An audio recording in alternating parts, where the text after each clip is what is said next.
So, the first early access for Elder Scrolls Blade has been released. I signed up for it as soon as they announced it at E3, which was hesitant coming to it because it was an Elder Scrolls game on mobile.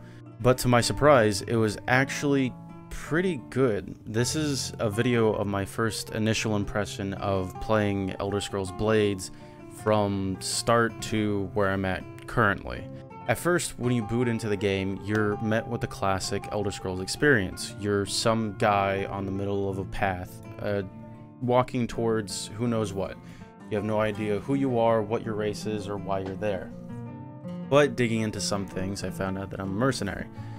After the tutorial, you're met with the character customization screen. Now, it has all the classic races that you would find in any Elder Scrolls games: Breton, High Elf, Dark Elf, Khajiit, Imperial, Nord, Orc, Redguard, Wood Elf, all the normal races. And when I saw this, I was actually really surprised of the quality of the models and faces that these were, and how detailed you can get with your character.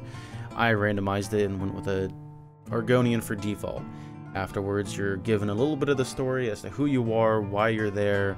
You're some mercenary of the town that got burnt down. You're immediately tossed into a quest where you're asked to pick up lumber, fight some skeevers, kill some goblins, and rescue some damsels in distress, or townsfolk. Then you go run into your first chest, which is a loot box. You're able to get some weapons, armors, crafting ingredients from it, and you open it through time. Now, the tutorial give you the in-game microtransaction currency gems. You are told to open the chest immediately, but I'm pretty sure you could wait the 3 hours after booting it up. I was impatient. I just decided to open it up immediately. You end up getting some pretty good items. It ranks it via rarity like any other online game or mobile game that you would find. Afterwards, I explored around the menus, being able to open them up now, and found the skill trees. You can't stealth in this game like other Elder Scrolls game, but it's a mobile game. I wouldn't expect to be able to stealth in something like this. I wouldn't even know how. Afterwards, I explored the microtransaction menus and found that you can get scroll of revives or purchase chests yourself.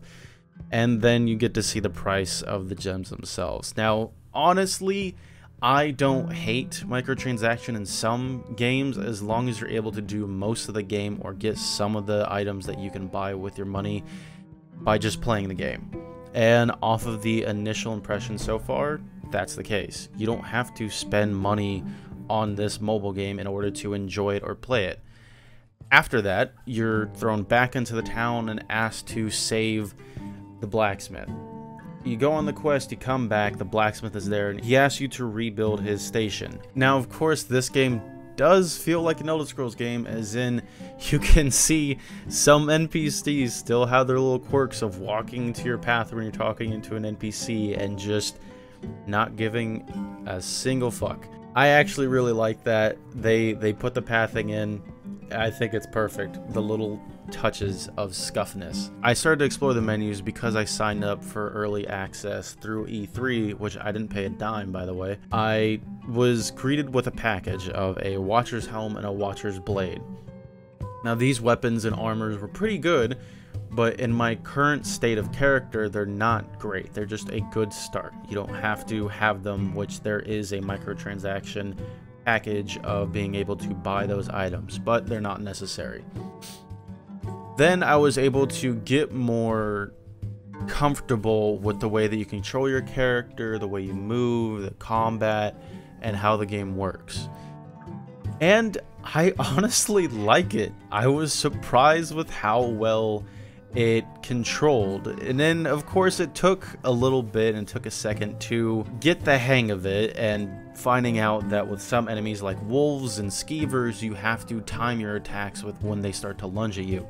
I actually like that. And then I started to notice the environment, the detail that they put into this game. And of course my fingers were burning on the back of my phone, but that's pain that I was able to deal with, because the game, for a mobile game, that the way that this looked, it actually looked really, really good. The faces of some characters are really detailed, and the meshes, the environment, the textures were really surprisingly well done, especially for early access. Now, in some dungeons, you can find secrets and areas by either pulling a lever or just breaking down a wall. And in those secret areas, you can either find chests or crafting materials or food or something. It's just a secret area. And then by the end of the mission, it'll tell you how many secrets you found. After completing one of the other dungeons, I noticed that an NPC just immediately took off. And with other Elder Scrolls games, I thought if I follow her, something interesting would be there to wait. Not at all. She disappeared by the end of the map. But it was nice that they actually had this NPC take off and put detail to path her all the way to the end of the dungeon. Afterwards, I was greeted by some pale dude who said, "Go kill goblins, I don't have time to do it." And when I started this quest, I thought to play it in vertical mode. Now, to my surprise, it actually plays vertical mode very well. Of course, when you see it at E3, you were kind of suspicious, like, oh no, is it going to be horrible? But during combat and exploring dungeons, it's much like the way you would do in horizontal. Except for instead of moving with joysticks, you tap around the map of where you see and then you go in that direction.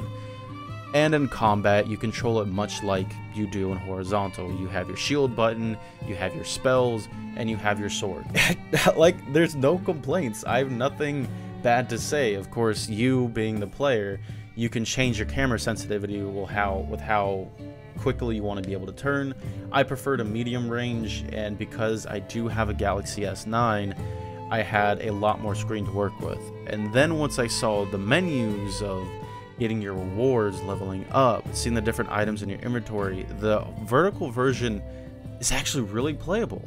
You could pop it open on a subway or a bus or an Uber and just quickly go through your inventory, check your chest, check your town, or even run through a dungeon real quick in vertical if you're, say, doing this at work and not supposed to. Which I will not say if I did or didn't, because when I got this game, it was during a midnight shift, and I don't want to talk about it. I played it for 3 hours.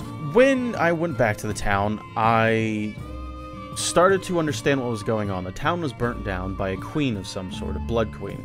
I didn't really read the story because it's an Elder Scrolls game. I'll figure it out once it officially releases. And I'll do an actual review on it. But once you get to the town, you're told, hey, you need to rebuild the town. So you start to look into the different things. Your own town has a level, which I named my town Trash because that's what it looked like. And I plan to keep it as trash. You level up your town, and that gets you a different level into doing dungeons, getting different rewards. They do take time, as in minutes or hours depending on what you build, but it's a mobile game. I'm not really against the idea of waiting for something to be built, especially in a mobile game. I think that's actually really well done in this one, because you could still go on quests and dungeons and anything that you do while the background is going. You can still have fun with the game while upgrading your inventory or having an alchemy shop be built, or so on and so forth. After a while, I found out that there is something called the Abyss. Now, the arena, I don't really know much about that, but this is initial impression. The arena itself, or the Abyss, is apparently an endless dungeon. And out of curiosity, once I unlocked it, I immediately said, hell yeah, I'm going to do that. So I sped up the footage that I got of me running through the dungeon, and it is endless. It gets increasingly difficult. You start to get rewards at time, and with each kill that you progressively get in this dungeon. Now, if you can sit in the dungeon and let the timer go and still get rewards, I have no idea, and I'm not willing to push my phone to try that. But I ran through the dungeon, I got some chests, and started to get my ass kicked after about floor 7, when you start to run into bandits and skeletons, and by the end of it, I was running into bandits with poison. An extremely nasty poison that I ended up dying 3 times in a row, but I had a gold chest that I was about to get, so I just decided to use my reviver scroll that I got for free and get the chest. I honestly don't have complaints. If it was free, I got it. You get to use your potions and all that stuff, and either way, I still had fun with it. It was a good little challenge, and I think it's pretty cool that you can just run through stuff and endlessly get experience, money, and rewards. And then you can see by the end of it, I got some pretty good stuff, some crafting materials, some armor, and a chest. So, what is my initial impression of Elder Scrolls Blades? Honestly, I really, really like it. For a mobile game in general, it is really well done and really good. Both visually and gameplay wise, it's super simple to get into and super easy to start. You have the timers that a lot of mobile games have, and you're not bombarded with buy this, buy that, watch this ad to get this free experience.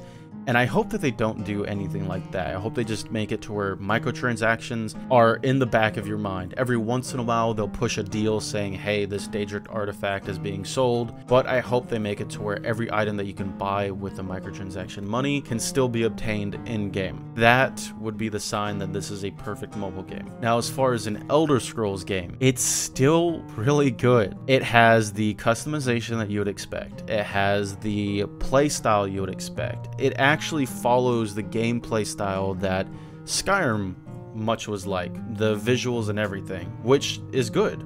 I think that that is a good style to go with. It's their most recent style. Most players are comfortable with the most recent. You can't sneak.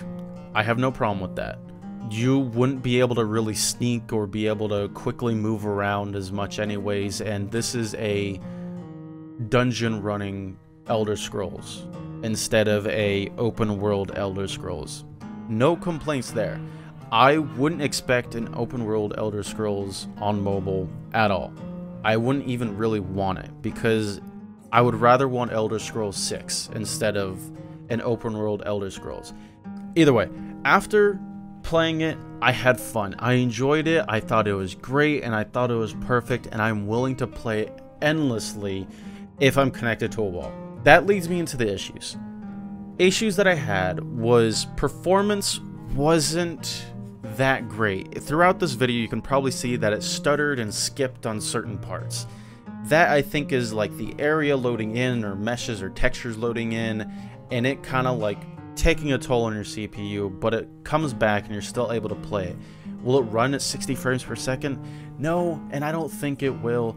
I hope it does at some point for some phones, but I don't expect it, and that's fine. I'm fine with that because it is a phone game. It is a mobile game. Other issue.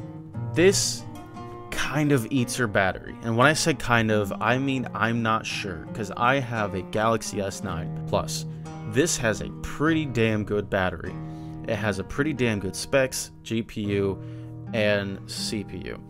Now, I don't know with other users or other phones how quickly this will kill your battery. But if you're plugged into a wall, the game actually performs better, and it doesn't eat your battery while you're charging it. So that's a plus. You can bring a portable charger with you, and you can play the game while being plugged into a portable charger if that's what you choose to do, if you plan on playing this game a lot. Now, what do I expect from this game? Or what do I hope comes out of it? As far as microtransactions go, I hope it stays the way it is now. It's not pushing any ads. It's not trying to force me into buying anything through my own money.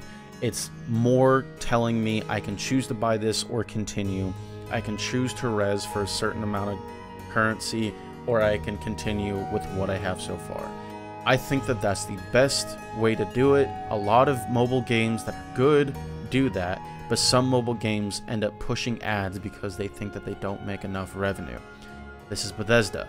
They make so much fucking money, they're fine. They can make this fun little mobile game, and that's great.